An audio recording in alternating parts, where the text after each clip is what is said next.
Welcome to the debate.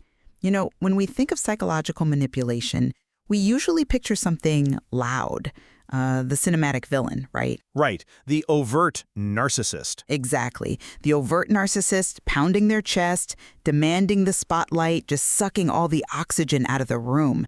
You can see that grandiosity coming from a mile away. But then you encounter the covert narcissist. And it's an entirely different picture. It really is. Suddenly, the threat doesn't look like a predator at all. It looks like an injured bird with a broken wing. You lean in to help, to offer warmth, and before you know it, you are caught in a steel trap. So today, we are investigating the hidden architecture of covert or vulnerable narcissism. And we have a fundamental disagreement here, which is why we're digging into the clinical source material. We do, because it's a highly complex pathology. Right? Because I look at the clinical data and the behavioral profiling, and I see a system of calculated control. I represent the position that this is an entitlement-based system meticulously designed to extract narcissistic supply while maintaining plausible deniability. But you look at the exact same behaviors and, well, you see something entirely different. I do, and I represent the perspective that while I completely agree the behaviors are undeniably destructive to the partner. Oh, devastating. Absolutely devastating. But I see those behaviors as symptoms of a profound, severe attachment deficit. What looks like calculated malice on the surface is actually a rigid, desperate defensive shield. It's protecting a deeply traumatized, fragmented, and shame-filled core. It is basically a survival strategy gone horribly wrong. Sure. There's a really dangerous tendency to confuse covert narcissism with simple avoidant attachment, or social anxiety, or even just depression. Right, it gets misdiagnosed constantly. Constantly. But if we forensically examine the behavioral patterns, covert narcissism is defined by its transactional and exploitative nature. An avoidant partner pulls away because intimacy triggers fear. A covert narcissist pulls away because closeness threatens their hidden superiority. Okay, but Just to finish this thought, the introversion, the apparent sensitivity, the endless victimhood we see, these aren't just personality quirks. They are softer tactics achieving the exact same grandiose goal as the overt narcissist. It is a highly efficient manipulation system that secures their needs while completely negating the psychological reality of their partner. I hear that, but I come at it from a different way because we have to ask why that system developed in the first place. If we look at this through the lens of schema therapy, we can understand the actual origin of the disorder. Okay, explain the schema aspect for us. So think of a schema as the underlying operating system installed in childhood, right? Covert narcissism is driven by early maladaptive schemas, specifically defectiveness and emotional deprivation. These individuals grew up in environments where they were either severely neglected or only conditionally praised. Right, they had to earn love. Exactly. And that leaves them with a bedrock conviction that they are fundamentally flawed and unlovable. The manipulative exterior we see, what schema therapy calls the detached protector mode, isn't a conscious Machiavellian plot. It is a frantic psychological firewall. A firewall against what, though? Against something called narcissistic mortification, which is the catastrophic collapse of their false self. If that false self collapses, they plunge back into the existential terror of their own unlovability. Wait, let me pause you there, because that feels counterintuitive to how this actually plays out in real relationships. I understand the concept of a childhood wound, but the resulting structure functions as an active system of exploitation. Let's look at a concrete behavioral pattern. Let's take the silent treatment. Okay. This isn't just someone needing space because they are overwhelmed. Let's say your partner brings up a minor relational issue on a Friday night. Suddenly, the covert narcissist initiates 48 hours of icy, punishing silence. The withdrawal. Exactly. And it's an artificial scarcity. I used to think of this as freezing the emotional bank account, but it's much more insidious than that. It's like trapping the partner in a funhouse mirror maze. Wow. It's not that they are locking you in a cage. It's that they keep shifting the mirrors. Withdrawing all communication and validation, they force you to constantly bump into your own perceived flaws, while they stand safely at the exit, acting like they are the ones who were wronged. It's crazy making. It is. The partner has to overinvest, apologizing, accommodating, pleading, just to restore the baseline. The mechanism is specifically designed to create a power differential. Well, the impact on the partner is exactly as you describe it. It's disorienting and deeply painful. But I'm going to challenge the framing of this withdrawal as a purely calculated chess move for dominance. How else can you see a 2-day silent treatment? Because the source material highlights the claustro-agoraphobic dilemma. It's not just a general fear. Imagine standing in a freezing room, looking at a fire. You step closer to get warm. That's their desperate need for intimacy and validation. Right. But as you get close, the fire suddenly feels like it's going to burn you alive. That's the fear of engulfment. It's the terror that if they get too close, their fundamental defectiveness will be exposed and they will be destroyed. So they bounce back and forth. Exactly. They are paralyzed by this approach avoidance dynamic. When they initiate that icy withdrawal, they aren't scheming. They are desperately trying to regulate a chaotic internal environment that is on the brink of that mortification we talked about. Help me bridge that gap, though. Because if they want the warmth, if they genuinely fear abandonment, why intentionally push the person away with targeted cruelty? A partner expressing a minor need shouldn't trigger a survival response unless the ultimate goal is to never have to meet the partner's needs at all. Because in that moment of perceived criticism, they literally lose the ability to see the partner as a separate human being with valid needs. They just blind themselves to it. Yes, and this is why interventions like mentalization-based therapy, or MBT, are sometimes utilized.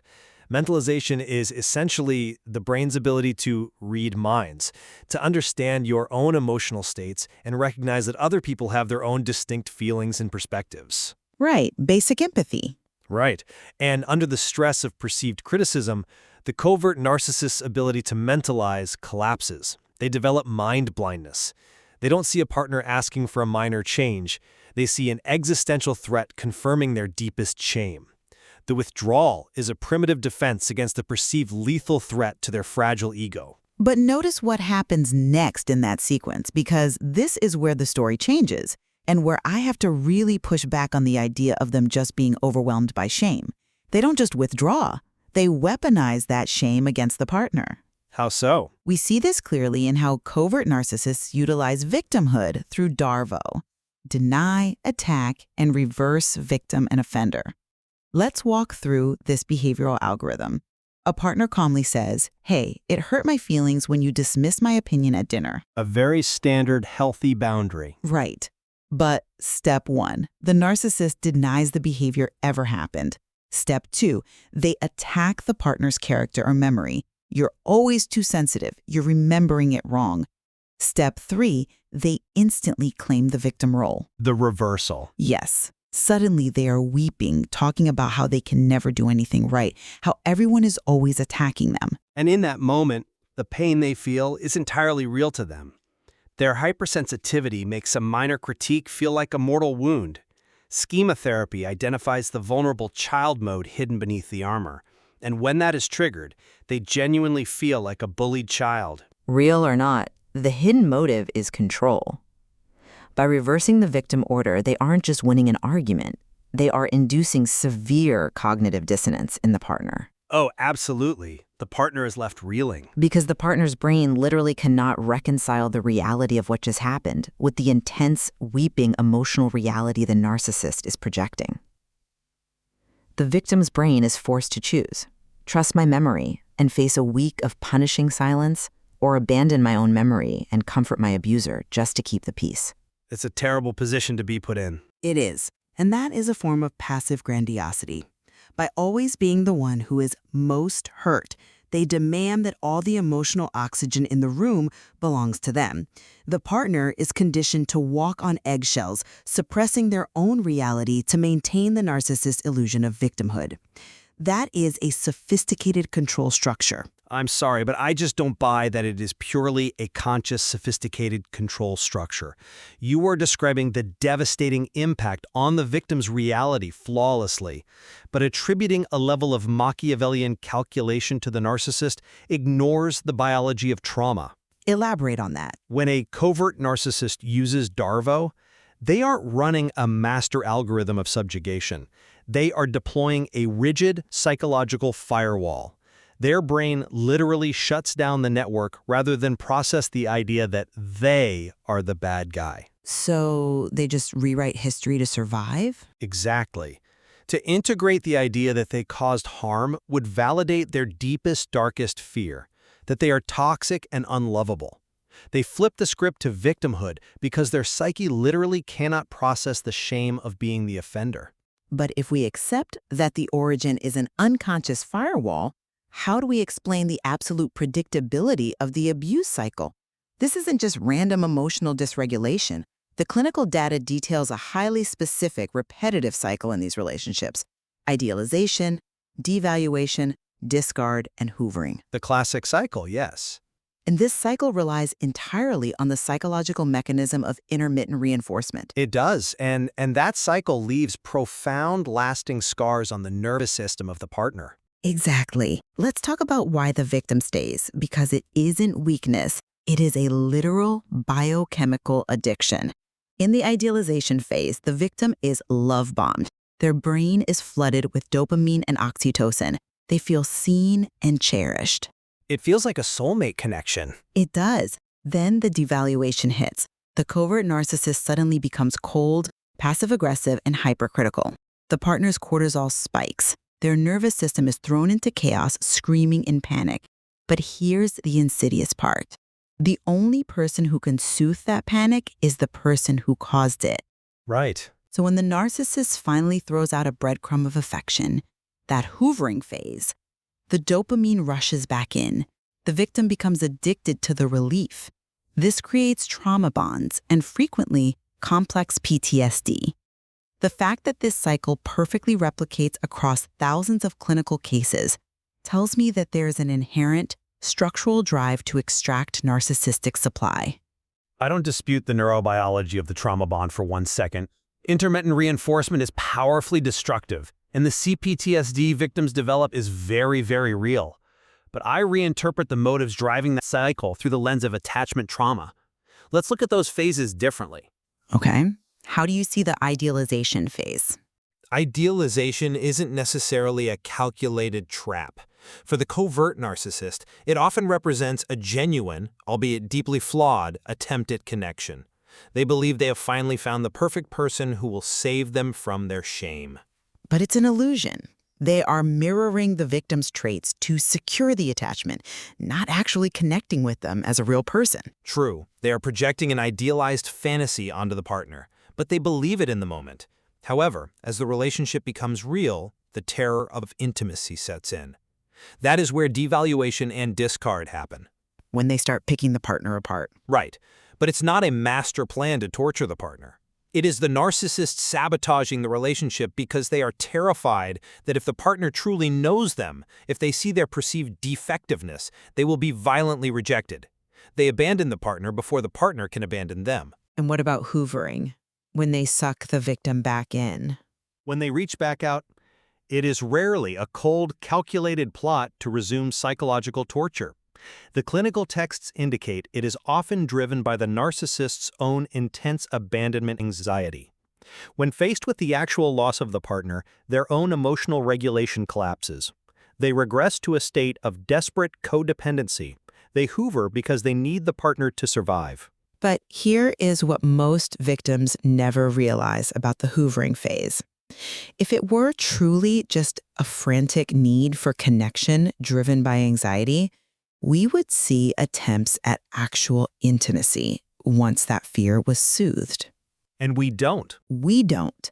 Instead, we see the immediate reestablishment of the power dynamic, the narcissist's vulnerability during the hoovering phase, the tears, the promises to go to therapy, the sudden self-awareness.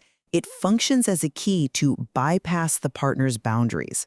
Once the boundary is dismantled and the supply is secured, the armor goes right back on and the devaluation begins again.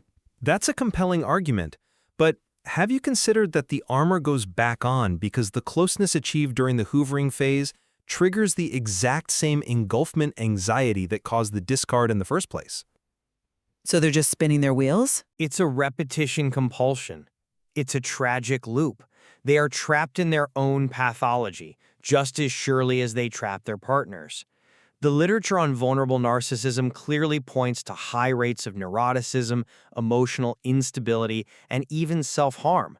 You don't see that in purely calculating psychopaths. You see that in people whose internal world is an agonizing landscape of shame and fear. I completely validate that their internal landscape is agonizing, but we have to draw a hard line between origin and function, especially when we look at how the control develops over time. Let's look at passive aggression, which is really the hallmark of the covert presentation. Oh, definitely. An overt narcissist demands service directly. A covert narcissist will agree to do a shared task, say managing the household finances, deliberately do it poorly, and then play the martyr when the inevitable crisis hits. They will say, "I try so hard and nothing is ever good enough for you." Playing the victim again. Yes. And this isn't just a fear of intimacy. This is the covert extraction of supply. They get the supply of avoiding accountability, the supply of frustrating their partner, and the supply of playing the victim. It is a highly efficient, multi-layered manipulation system. It is efficient at deflecting accountability, yes, but again, it is a defense mechanism developed in early childhood that has rigidly calcified. Think about a child who was never allowed to express anger or assert boundaries directly because it was too dangerous. So they learn to be sneaky about it. They learn that passive aggression is the only safe way to express autonomy. Now they are an adult, and that behavior is incredibly toxic to their partner. But if we only view it as a conscious manipulation system, we miss the entire pathway to treatment. Because you're just treating the symptom. Exactly. If a clinician only treats the manipulation, the underlying void remains untouched. True psychological healing requires reaching that walled-off, healthy adult mode, addressing the defectiveness schema, and slowly, painstakingly building the capacity for actual empathy. It is incredibly difficult, and the prognosis is often guarded, but viewing it solely as a pathology of entitlement ignores the developmental reality of how these personalities form. Well, we have unpacked a massive amount of psychological architecture today. To summarize my position in this discussion, I maintain that covert narcissism is fundamentally a pathology of entitlement and hidden control. Right. While it may wear the mask of introversion, anxiety, or victimhood, its core function is the extraction of narcissistic supply through passive manipulation, boundary erosion, and cognitive dissonance. The covert narcissist operates a concealed structure of dominance that systematically bankrupts the psychological well-being of anyone who attempts to love them. And my summary is that covert narcissism is fundamentally a tragedy of attachment.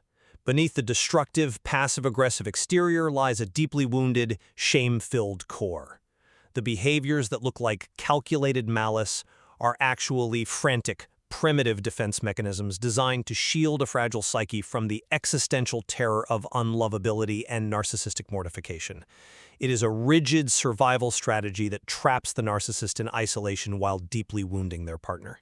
Yet, despite our differing frameworks regarding the internal driver, whether it is an architecture of entitled control or an unintegrated trauma response, we find a profound convergence in the clinical data. We absolutely do, because the source material is unequivocal on this point. The impact on the partner is universally devastating. Exactly. Whether the narcissist is plotting dominance or fleeing intimacy, the victim's nervous system cannot tell the difference. The partner suffers from profound emotional exhaustion, severe cognitive dissonance, and chronic hypervigilance. The body only knows that it is under constant, unpredictable threat. And that is exactly why looking at this pathology through multiple lenses is so vital. Understanding the hidden motives helps victims validate their reality, break the trauma bond, and set ironclad boundaries. At the same time, understanding the underlying wounds helps clinicians attempt the agonizing work of true psychological healing, rather than just superficial behavior management. There is so much more to explore in the clinical literature regarding how these deep schemas form. Which brings us back to where we started. A covert narcissist will almost always present as the injured bird with a broken wing. And your empathy, your natural human instinct to heal and connect, is exactly what triggers the dynamic. But what the research ultimately shows us is that you aren't dealing with a bird at all. No. You're dealing with the trap itself. And whether that trap was forged out of childhood trauma or out of a hidden need for dominance, the steel jaws close exactly the same way.